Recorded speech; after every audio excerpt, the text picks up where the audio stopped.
What's going on, y'all? It's your boy Beasley. I hope you all are staying positive, safe, and motivated. I'm coming at you guys today with a review on Insecure Season 4, Episode 8, Lowkey Happy. I must say, this was absolutely a very relatable and beautiful episode. Anybody that has been into a relationship, gay or straight, can relate to this episode. It was absolutely amazing. Favorite look of the night, I would say Lawrence and Issa both looked great. I mean, really, they were the only two characters in this episode. But I loved Issa's cold shoulder blazer blouse that she was wearing. Red really looks good on her skin tone. And I really, really loved Lawrence's houndstooth jacket. Like, that's a piece that I would love, and I absolutely love houndstooth. So getting into this episode, we see Lawrence. He's chilling at the bar. He's waiting for Issa. He's kind of nervous. He proceeds to check his funky ass breath.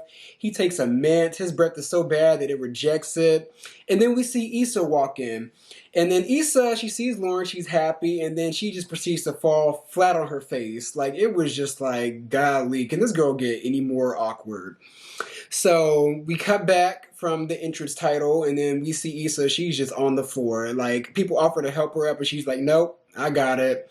And she just like lays there because it's just gonna take a minute for her to like recollect herself. So they get to the bar, and then they basically just proceed to talk about what them two have been up to. Like, Lawrence reveals that he just came from San Francisco, and he tells Issa that he's been looking for jobs. He just doesn't want to be afraid to like leave shit when he needs to. And then Issa, she talks about how, Lawrence proceeds to ask Issa like how the block party was, and Issa, she's like, you know what? It was good.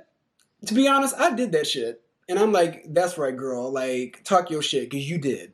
Lisa then proceeds to apologize to Lawrence about the fact that him and Crayon Case broke up. And Lawrence is kind of like sad, but it's like it wasn't that serious. And on top of that, he's like, he doesn't really want to talk about it. So Lawrence then proceeds to bring up Molly. And then Issa proceeds to tell Lawrence that her and Molly aren't friends anymore, and then Lawrence kind of jokes like, "Oh, haha, probably something small. Y'all probably just get over it." And Issa's looking like, "No, it's serious this time. Like, I'm not. I don't fuck with Molly the maid." And Lawrence is like, "Damn," like, because Lawrence, I feel like them two have been best friends like ever since Lawrence came into the picture. So seeing them two on the outs is kind of just like, oh wow. So things are really shifting in this world. Lawrence sees that things are really changing. Maybe for the better, maybe for the worse, who knows? So we then hear Truth Hurts by Lizzo play, and that song really summed up this entire episode. Like, that song basically is the theme for the episode. So we then see them two are chopping it up a little bit, and then we see this annoying guy come in between them and bump into them. Like, he's dancing without a care in the world, just being rude as fuck. And then them two are just simply over like, you know what, let's just get the check and go. So they proceed to pay, and it was funny. The bartender was like, hey, drinks are on the house for Issa because she fell flat on her ass. And that shit was just absolutely hilarious. Like, I've fallen in public before. I'm able to laugh at myself, but like, I've never really just fell like flat on my face like that. Like, that must be absolutely humiliating. So they go outside, they're calling the Uber, and Lawrence wants to go to that one Mexican restaurant that they've always wanted to go to. Issa kind of plays like, oh yeah, let's go, even though she's already been there probably like several times without him. So they then hop into the Uber or the Lyft, whatever the fuck, and they got an Uber Black, and it's very nice, but the only downside is the old girl, the driver, is talking. And like, Issa's like completely annoyed by it. I would be too, to be honest. Like, I picked the option for no conversation. Like, girl, like, read the room. So the old lady that's driving, she's like, oh, so where are y'all from? Issa's like, Alaska. And then she's like, oh, it's probably really cold out there. And Issa's like, oh no, climate change. I'm like, girl, okay. So, and then she proceeds to ask, like, oh, well, so this is like y'all's first date and all that. And Lawrence is like, no, this is not our first date. And she's like, oh, well, you two must be in love. Like, you need to go ahead and lock that down because once it's gone, it's gone. And then Lawrence then proceeds to joke and say, well, I already got a ring, so I'm just waiting on her. And then Issa is just like, is this nigga serious or is he joking? And I was asking the same thing. I'm like, okay. So the lady then turns around, she flashes their damn camera on, and she basically like threatens Lawrence to go ahead and propose to them right now. That was absolutely hilarious, insane. So we then see them get to the Latin restaurant, and they're then talking, and then Issa then presses Lawrence like, "What did you have to tell me earlier at the bar? Like, what are you gonna say?" And then he decides to hold off until they decide to sit down. So they get to the table, and then this is where the hurt bay scene really ensued for them too. And Lawrence finally admits to Issa that he always wonders, like, what would things have been had we had not broken up, like had I stayed. And Lawrence, he then says, like, I feel like I just tend to give up on things too easily. And then Issa's like, well, obviously, I wish you wouldn't have gave up on us. And then Lawrence is like, well, can I just ask you something? Why Daniel? And Denise is like, well, it wasn't really like that with him. He just gave me attention when you weren't. And it just felt good to be wanted for once at the time. And then Lawrence is like, well, damn, like, were things really that bad between us? And then Issa's like, yes. Sometimes I used to drive around the block after work just to avoid coming home. And I'm just like, I can completely relate to that. So Lawrence he's then taken aback. He's shocked, but he plays calm. He plays cool. He's then drinking his drink. And then Issa says, I still wanted to be with you, though, not him. I had a moment of weakness. And then Lawrence is like, but we were trying, though. Like, we were recommitted. Like, some part of you just really wanted to blow that shit up. And Issa's like, no, like, trust me, I was devastated. I was scared that we would end up falling back into old spaces. For an entire year, there was nothing that I could do that would pull you out of the hole that you were in. Like, you didn't want to go anywhere. You didn't want to have sex. And ultimately, Lawrence, you didn't want me. You didn't want me, Lawrence. And I'm just like, ooh, okay.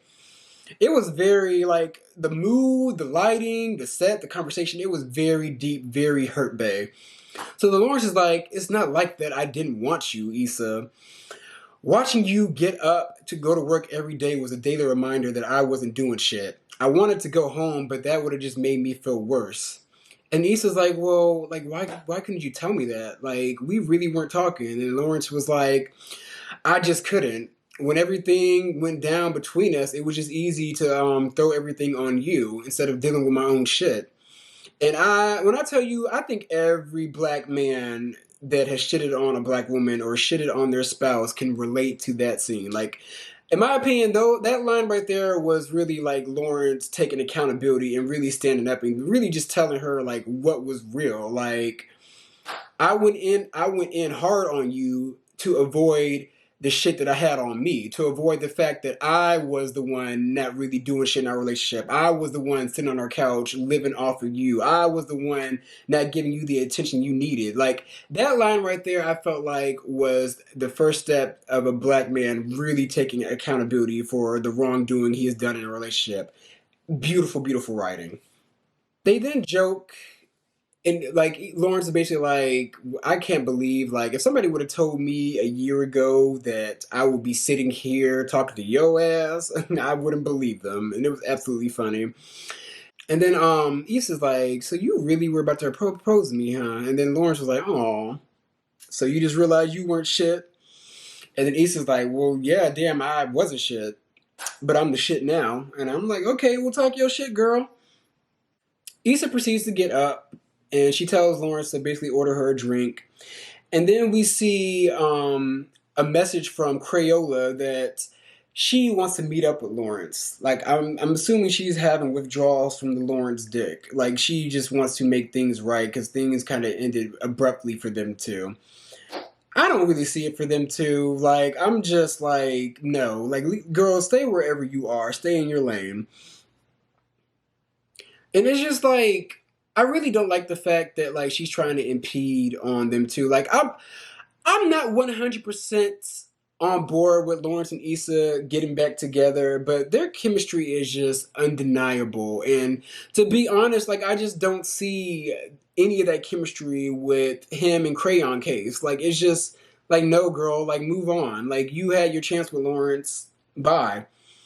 Go outside and they were like talking about what they're gonna do next. And then TSA Babe proceeds to walk up with his date. He was a cute girl. I think her name was like Mazel. We're gonna call her Mazel Tov. But he's like, "Oh, hey, Issa, what's going on?" And then like Issa's just like, "Oh, damn, like this dude, Lawrence. This is TSA Babe. TSA Babe. This is Lawrence." And then they introduce Mazel Tov as well. And then Lawrence is like, "Oh, well, how do you two know each other?" And he's like, "Oh, we used to smash." And I'm just like, "Bro, do you have any couth? Like, come on." So they then ask like, "What do they have to eat?" And they tell them that, and then TSA Bay is just like, "Oh, well, I'm about to go in there and fuck shit up," and then they proceed to go their separate ways. But he also lets them know that like after that they're going to an art show that their friend is showcasing the art at. So then Lawrence and Issa basically talk about like, when's the last time you've been to the art show? And then Lawrence was like, honestly, I can't remember. And then they decide. At first, Lawrence jokes. He's like, "Oh, well, I got this to do, so I'm just gonna go about my way." And then he walks off. And then he comes back like doing that yelping noise that TSA Bay did, and then they proceed to go to the art show. So they get there. They're in like a little artwork filled with clouds. Their chemistry is just absolutely undeniable. Like them two, they were just joking about the Jason Bourne movie, calling things like the Corn identity, yada yada yada, all that awkward quirkiness that them two share. So then talk about Issa's next project. And Issa reveals that she kind of doesn't know what she wants to do next, but like either way to go, she's really trying to figure out a way to make money. She basically is probably gonna do things on a smaller scale to help black people in the community and then just build from there. And then Issa proceeds to ask Lawrence if he's happy. And Lawrence is like, "You know what? I did some self-reflecting and I realized that like I like helping people bring their projects to life. Like I like working in a team. Like I felt like I was trying to be an entrepreneur just because it was the thing to do, and that's really not really my calling."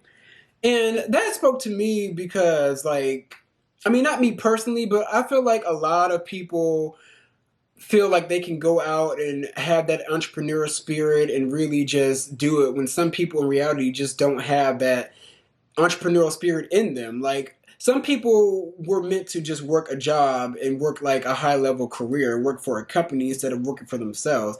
I feel like today social media really forces people to like be your own boss, like hustle culture. Like you could do this, and people tend to feel bad if they're not measuring up to other people that are entrepreneurs, and it's just like a whole domino effect. Not everybody's meant to be an entrepreneur, even though entrepreneurship is great. Like is like not everybody has that spirit, and that kind of touched on that within that line. So they then look at the art, they kind of compare the art to their friends, and then Lawrence ends up buying an art piece that we don't see. And I don't know why they didn't show it. I don't think we even saw it at the end either. Like if we were, let me know, because I might be mistaken. So they then pull up to Lawrence's house, and then Issa's like, "Oh, okay, like this is really, really nice." And like it's also revealed that like he really just lived like right down the street from Issa this whole entire time. So the night's about to end. They're in the Uber, and then Lawrence ends up inviting Issa to come inside. And we all know what happens when people come inside after a date. So Lawrence is showing Issa his place. Issa's impressed. It's really nice. He's on his own. He's doing it. It's very clean as well.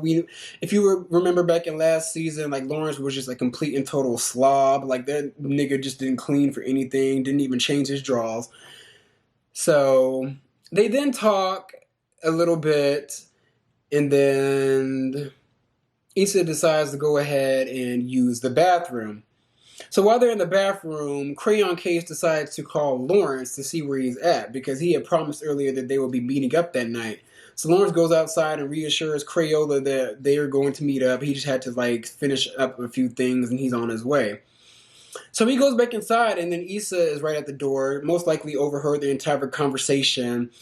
And Issa was like, "Oh, like that was Condola, right?" And he was like, "Yeah." And then Lawrence admits that like we're kind of talking. Basically, we're in limbo. I don't really know where we stand, and she wanted to hang out and talk. And then Issa is like, "Oh, okay." She's a little disappointed. Damn near had tears in her eyes, but she decides to start to walk and leave. But at this moment is where a pivotal moment could have happened in their relationship. If Issa would have walked out of that door, that probably would have been the complete entire end of her and Lawrence ever getting back together. But Issa wanted to take a leap on faith and see what would happen if she stayed. So she turns around and she's like, you know what? What if I said I wanted to stay? What if I said I didn't want to leave? The night was amazing. And then Lawrence agrees. He's like, yeah, this actually was a great night and I really enjoy your company. And Issa's like, I don't want to leave because you make me happy. And then Lawrence is like, you make me happy too. And then they proceed to have a passionate, lustful sex scene. Very, very steamy. Like, I tell y'all, I have been celibate since this year started. And since this pandemic started, that reinforced the celibacy. Like, no touch, no play. Baby, when I tell you in July, the gloves are coming off, bitch. The sex scene was absolutely on point.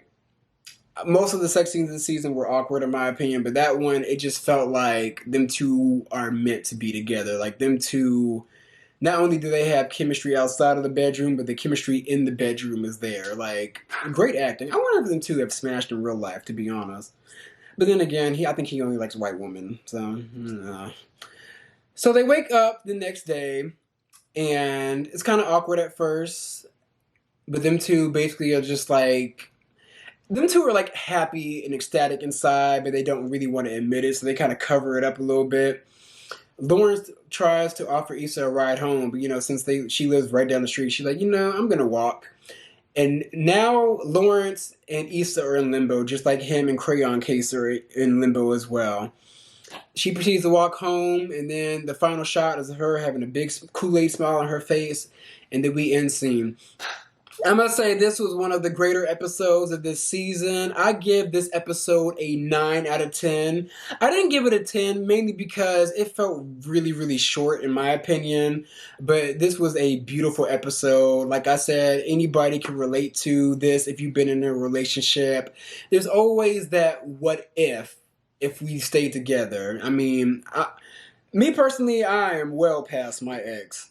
But there is sometimes that what if, like what if things went a certain way? Like what if I could go back in time and change certain things? Like what would be the outcome? Like with any relationship that ends, there's always that what if, unless the motherfucker was abusive or it was just a toxic relationship. But that's my opinion on this week's episode. Absolutely beautiful episode. Be sure to like, comment, and subscribe, and give me your opinions on this episode. What would you rate it? And try to tell me about like how you relate to this episode. Have you been in a relationship similar to Issa? Have you ever given an ex a second chance? Let me know. Until next time, I will come at you guys with more content. Love you, y'all.